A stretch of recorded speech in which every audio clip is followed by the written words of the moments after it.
अबाबिल अपना घोंसला कहाँ बनाते हैं? नेज़ ये परिंदा अपने बच्चों की तरबियत कैसे करता है और हम इसकी ज़िंदगी से क्या सबक हासिल कर सकते हैं, ये सब आपको बताएंगे। लेकिन चैनल पर नए आने वाले दोस्तों से गुजारिश है कि हमारे इस मुनफरिद चैनल को सब्सक्राइब करें और बेल आइकन पर ज़रूर क्लिक करें ताकि नई आने वाली वीडियोस आप तक बआसानी पहुंच सके। अस्सलाम वालेकुम दोस्तों, मैं हूं मोहम्मद फ़ाइक और आप देख रहे हैं इन्फोवेव्स।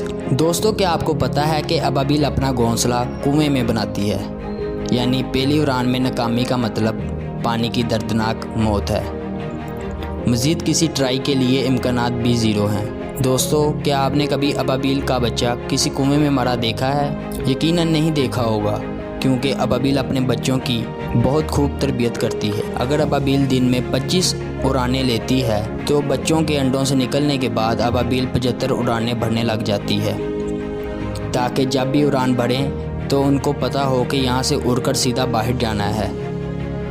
बस नर और मादा मिलकर बच्चे पालते हैं और इन्हें उड़ना सिखाते हैं। फिर एक दिन ऐसा आता है कि अबाबिल का बच्चा हाथ से निकले हुए पत्थर की मानिंद एकदम से उड़ता और कुएं से निकल जाता है। इसी तरह हमारी औलाद भी हमें से सीखती है। अगर हम खुद मायूसी और बेचैनी का शिकार रहेंगे तो औलाद को क्या सिखाएंगे? बच्चों को सिर्फ कहानियाँ ना सुनाएं, अमल करके दिखाएं, ताकि आपके बच्चे इस काबिल हो सकें कि जब वो ज़िंदगी की उड़ान बढ़ें तो कुएं में गिरने की बजाय बासानी हदफ तक पहुंच सकें।